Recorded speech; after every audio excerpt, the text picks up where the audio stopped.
pemikiran saya dibandingkan dengan pemikiran Tuhan. Mungkin dari kita yang telah mendengarkan video ini sudah pernah melihat atau mendengarkan apakah perbedaan pemikiran kita itu dibandingkan dengan pemikiran Tuhan. Di dalam video ini ada beberapa pemikiran diri kita sendiri, dan di balik pemikiran kita sendiri itu ada juga jawaban Tuhan terhadap kita. Yang pertama, ketika kita pernah berpikir bahwa kita itu sendiri, pemikiran ini biasanya muncul di saat kita memiliki masalah. Terkadang kita memilih untuk sendiri, memilih untuk mengurung diri sendiri, dan di situ kita mungkin merasa frustasi atau merasa down, atau kadang pernah merasa putus asa bahwa di dunia ini tidak ada yang care atau yang tidak ada yang peduli terhadap kita. Tetapi di balik pemikiran kita itu, Tuhan pernah mengatakan, Tuhan sekalipun tidak akan membiarkan dan meninggalkan kamu. Kita bisa membacanya di dalam kitab Ibrani 13 ayat 5. Dan bahkan kita juga sudah merasakan itu tanpa kita sadari. Tuhan itu tidak pernah meninggalkan hambanya yang sedang sedih atau yang sedang akan kesenangan juga. Tuhan tidak pernah meninggalkan atau Tuhan tidak pernah melupakan hambanya. Jadi jika kita merasakan permasalahan hidup, percayalah bahwa Tuhan itu selalu ada buat kita. Tuhan tidak pernah meninggalkan kita. Yang kedua, ketika saya berpikir bahwa tidak ada orang yang peduli dengan segala masalahku, masalahmu, dan masalah kita semua, itu sangat sering terjadi di dalam keluarga, di dalam lingkungan sekolah, dan bahkan di pertemanan atau persahabatan pun sering terjadi. Kita sudah melakukan itu, sudah melakukan ini untuk dia, tetapi dia tidak peduli.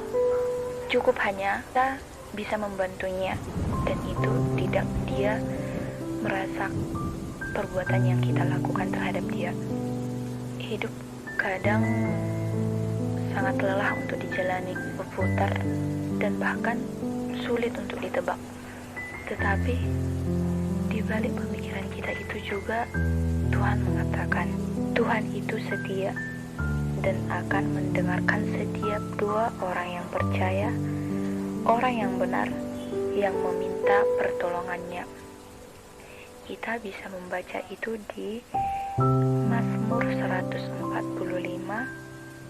ayat 18 dan Amsal 15 ayat 29.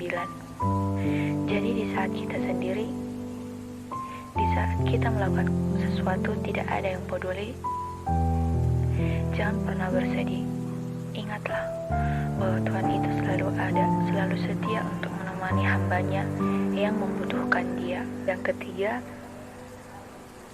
ketika saya berpikir bahwa saya selalu khawatir dan merasa frustasi, pemikiran ini muncul ketika kita merasa khawatir tentang masa depan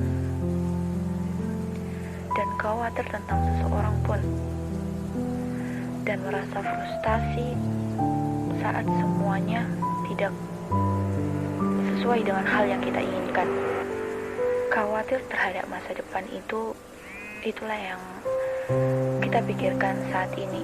Khawatir apakah hasil dari hidup saya nanti, khawatir apakah saya itu bisa membanggakan kedua orang tua saya, apakah saya bisa membalas jasa-jasanya, apa bahkan mereka masih bisa merasakan hasil dari segala usaha yang kita lakukan.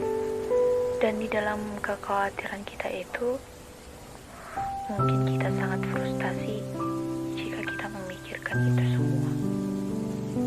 Terkadang berat untuk dipikirkan, sangat sulit untuk dipikirkan. Tapi di balik itu semua, Tuhan juga pernah mengatakan, Tuhan berkata, serahkanlah segala kekhawatiranmu padanya, kepada Dia yang memelihara kamu. Kita bisa membaca itu di 1 Petrus 5 ayat 7. Jadi di saat kita khawatir, di saat kita frustasi, kita harus mengingat bahwa ada Tuhan yang mendengarkan cerita hidup kita, bahwa Tuhan selalu ada untuk kita.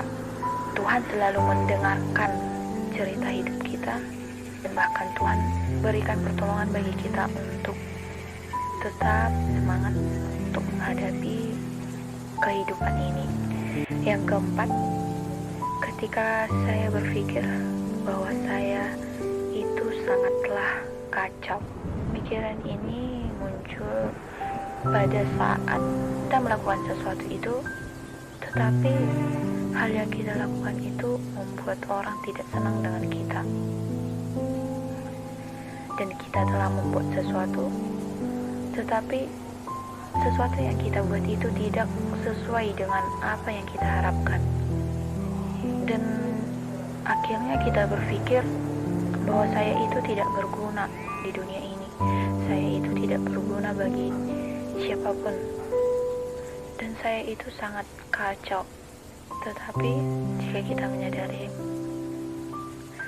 Tuhan pernah mengatakan, Tuhan berpikir bahwa kesalahannya tidak menentukanmu. Artinya, kesalahan yang kita lakukan itu tidak menentukan kita apakah kita memang benar-benar gagal, apakah kita tidak bisa lagi untuk mengulanginya supaya hasilnya lebih baik lagi. Jadi, jika kita berpikir bahwa kita itu sangatlah kacau, duduk dan merenunglah bahwa Tuhan itu selalu mendukung hambanya yang mengalami kesusahan, yang mengalami kekalahan.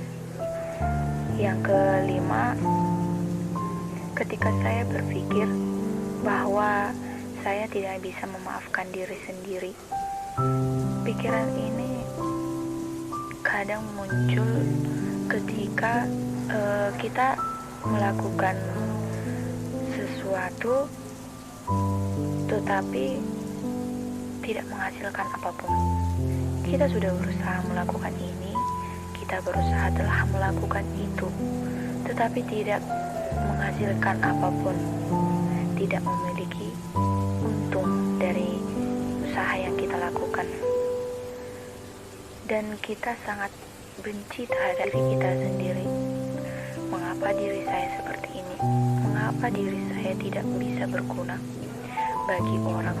Mengapa diri saya ini tidak bisa seperti orang lain yang memiliki kemampuan dalam segi belajar, dalam segi melakukan pekerjaan apapun. Dan bahkan ada juga orang yang benci terhadap dirinya, menyesal mengapa saya telah melakukan itu. Dan bahkan dia tidak bisa mengampuni dirinya, atau bahkan dia melukai dirinya sendiri. Tetapi di balik itu semua, Tuhan pernah mengatakan, Tuhan mengampunimu. Kita bisa membaca di kitab 1 Yohanes 1 ayat 9 dan Roma 8 ayat 1. Kita tidak bisa mengampuni diri sendiri, tetapi Tuhan mengampuni diri kita sendiri.